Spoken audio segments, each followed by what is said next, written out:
Everyone, welcome to all of you. I am Anand Mishra. आज के इस वीडियो में हम लोग बात करने वाले हैं बीएससी सेकेंड ईयर में जो टॉपिक है सॉल्यूशन, उसमें एक टर्म आता है एजियोट्रॉप्स के। ठीक है, अगर आप ग्रेजुएशन कर रहे हैं और आप एग्ज़ाम आपका आने वाला है, उसके लिए आपके बेनिफिशियल रहेगा ये भी। ठीक है, तो एजियोट्रॉप्स के बारे में बात कर लेते हैं। शॉर्ट नोट लिखने के लिए आता है व्हाट इज द एजियोट्रॉप्स। तो एजियोट्रॉप्स क्या होते हैं उनके बारे में बात कर लेते हैं। Azeotropes which are the binary mixture having the same composition in liquid and vapor phase। Azeotropes वो होते हैं बाइनरी मिक्सचर। बाइनरी मतलब दो कंपोनेंट को जब मिला के मिक्सचर बनाया गया हो, ठीक है, उनको हम बोलते हैं यहाँ पर बाइनरी मिक्सचर। तो वह बाइनरी मिक्सचर जिनका कंपोजिशन लिक्विड फेज में और वेपर फेज में सेम हो। कंपोजिशन का मतलब ये है कि जैसे मान लीजिए दो सोल्यूशन दो मिक्सचर हैं ए और बी, उनको ए की मात्रा है 75%, बी की मात्रा है मान लेते हैं यहाँ पर 25% लिक्विड फेज में। जब वो वेपर में निकलें तब पे भी वो दोनों क्या हों, सेम कंपोजिशन में हों। ठीक है, तो the binary mixture having the same composition in liquid and vapour phase and boil at a constant temperature and distill over completely at the same temperature without any change in the composition is known as azeotrophs। ठीक है, azeotropes are two types. ठीक है, azeotropes कितने प्रकार के होते हैं? दो प्रकार के। एक होते हैं मैक्सिमम बॉइलिंग एजियोट्रॉप और एक होते हैं आपके minimum boiling azeotrope. Minimum boiling azeotropes the solution which show a large positive deviation from Raoult's law at a specific composition। ठीक है, वह सोल्यूशन जो कि पॉजिटिव डेविएशन दिखाते हो राउल्ट्स लॉ के और बहुत ही ज़्यादा। ठीक है, आप जानते हो डेविएशन मतलब जो राउल्ट्स लॉ के हिसाब से जो फिगर आप होना चाहिए, जो वेपर प्रेशर होना चाहिए, उससे ज़्यादा आ जाए। ठीक है, the solution which show a large positive deviation from Raoult's law at specific composition. जैसे कि एग्जांपल समझ लेते हैं यहाँ पर वाटर एंड एथेनॉल। ठीक है, वाटर और एथेनॉल हम मानते हैं मिक्सचर है, ये हमारा composition percentage composition of azeotrope, boiling point of azeotrope and boiling point of components. जैसे वाटर और एथेनॉल, ठीक है, परसेंटेज कंपोजिशन कितना होता है एजियोट्रॉप का? 95.97% एथेनॉल होता है। ठीक है, बॉइलिंग पॉइंट कितना होता है? 78.15, ठीक है, डिग्री सेल्सियस। वाटर की बॉइलिंग पॉइंट कितनी होती है? 100 और एथिल अल्कोहल की बॉइलिंग पॉइंट कितनी होती है? 78.3 डिग्री सेल्सियस।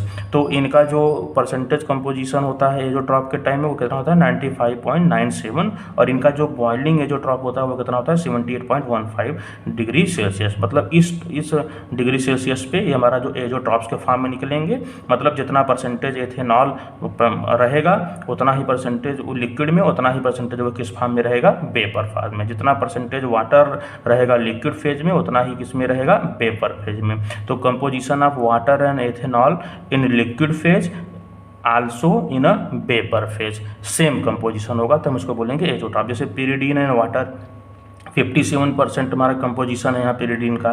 ठीक है, बॉइलिंग पॉइंट ऑफ एजियोट्रॉप कितना होता है? 92.96 डिग्री, वाटर 100 डिग्री सेल्सियस और pyridine 125 डिग्री सेल्सियस। तो इसका मतलब कहने का है कि pyridine और वाटर एजियोट्रॉप बनाते हैं, यह लिक्विड फेज में जिस कंपोजिशन में होते हैं उतने ही किस में भी होते हैं? वेपर फेज की कंपोजिशन में, उतना ही इनका कंपोजिशन वेपर फेज में होता है। एथेनॉल और बेंजीन, इनका जो परसेंटेज कंपोजिशन है एथेनॉल का वो है 32.40। ठीक है, बॉइलिंग पॉइंट ऑफ एजियोट्रॉप है 67.8 डिग्री सेल्सियस, एथेनॉल का 78.3 डिग्री सेल्सियस और आपका बेंजीन का 80.2 डिग्री सेल्सियस।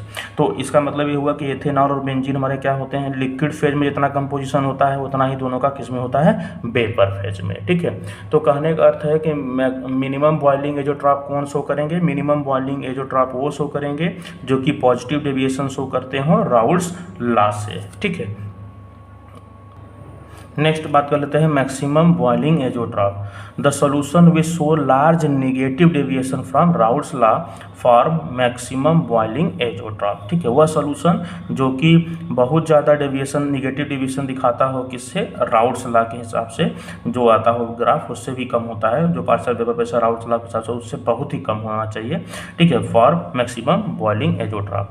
ठीक है, जैसे कि नाइट्रिक एसिड एंड वाटर। ठीक है, इसमें 68% नाइट्रिक एसिड होता है कंपोजिशन ऑफ एजोट्रॉप का। बॉइलिंग पॉइंट हमारा एजोट्रॉप का 120.5 डिग्री सेल्सियस होता है। ठीक है, बॉइलिंग पॉइंट ऑफ एजोट्रॉप में नाइट्रिक एसिड का कितना होता है 86 डिग्री सेल्सियस और वाटर का कितना होता है 100 डिग्री सेल्सियस। तो ये क्या शो करते हैं, ये हमारे मैक्सिमम बॉइलिंग एजोट्रॉप, मतलब इनको बहुत ज़्यादा बॉयल करने के बाद ये हमारा निकलते होंगे, वेपर फेज में बनते होंगे, लेकिन जितना कंपोजिशन लिक्विड फेज में होता होगा नाइट्रिक एसिड और वाटर का, उतना ही कंपोजिशन जब हम उनको बॉयल करके निकालते होंगे, तो जब वो वेपर में बदलते होंगे तो वाटर का भी कंपोजिशन और नाइट्रिक एसिड का भी कंपोजिशन वेपर फेज में भी क्या होता होगा, सेम होता होगा। तो आई होप कि आपको समझ में आ गया होगा कि एजोट्रॉप्स किसे कहते हैं। एजोट्रॉप उन्हें कहते हैं जिनमें की कंपोजिशन क्या होना चाहिए, लिक्विड फेज में और वेपर फेज में दोनों में सेम होना चाहिए, जिस मिक्सचर से वो मिलके बने हों, जिस कंपोनेंट से मिलके बने हों। तो जो दोनों लिक्विड फेज में भी और वेपर फेज में भी दोनों में उनका कंपोजिशन क्या होना चाहिए, सेम होना चाहिए। ठीक है, ओके, अगर आपको ये समझ में आ गया होगा तो प्लीज़ वीडियो को लाइक शेयर सब्सक्राइब कर दीजिएगा। इस चैनल पे आपको बीएससी से रिलेटेड सारे नोट्स मिलते रहेंगे। Thank you, God bless you all.